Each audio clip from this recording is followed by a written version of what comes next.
மக்களே, இந்த பதிவு யாருக்கு அப்படின்னு பார்த்தீங்கன்னா, இஸ்லாமிய பேர்ல சில தற்குறிகள் இருக்காங்க இல்லையா? அவங்களுக்கு தான். ஏன் தற்குறி அப்படின்னு சொல்றேன்னு நீங்க கடைசியில புரிஞ்சுப்பீங்க.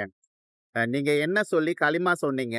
லா இலாஹ இல்லல்லாஹ் முஹம்மது ரசூலுல்லாஹ். அப்படின்னா என்ன அர்த்தம்?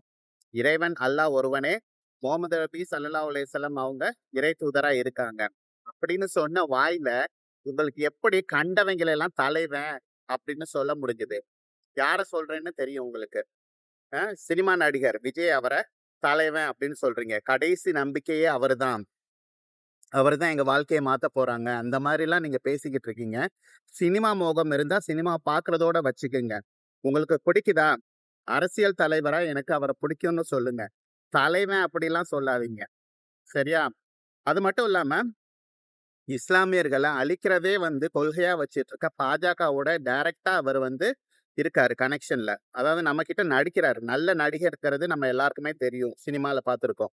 அதே தான் இங்கேயே பண்றாரு. ஆனாலும் வெட்கமே இல்லாம நீங்க அவர் பின்னாடி அலைஞ்சுகிட்டு நீங்க இப்படி திரியிறீங்க. இதனால உங்களுக்கு என்ன பயன்?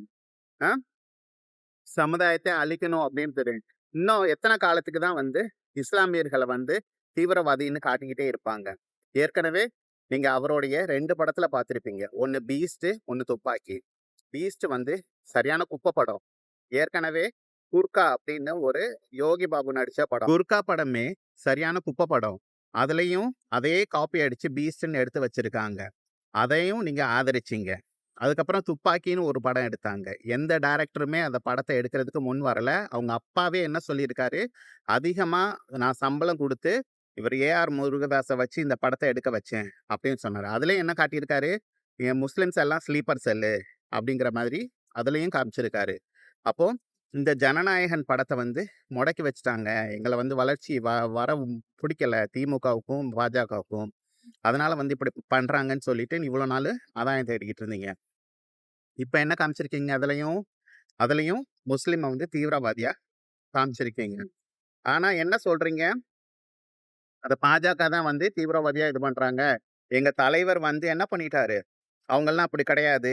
இவங்களுக்காக போராடுறாரு அப்படின்னு சொல்லி நீங்க தேவையில்லாம சொல்லிட்டு வர்றீங்க. சரி எது எப்படியோ அந்த படத்த நான் பார்க்கல.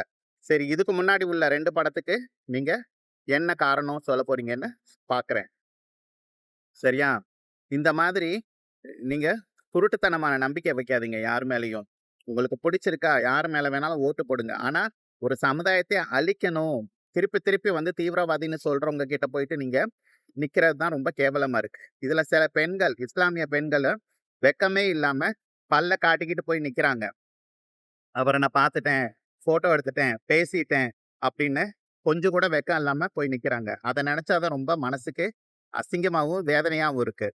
இளைஞர்கள் வந்து ஏன் இப்படி போறீங்கன்னு தெரியல.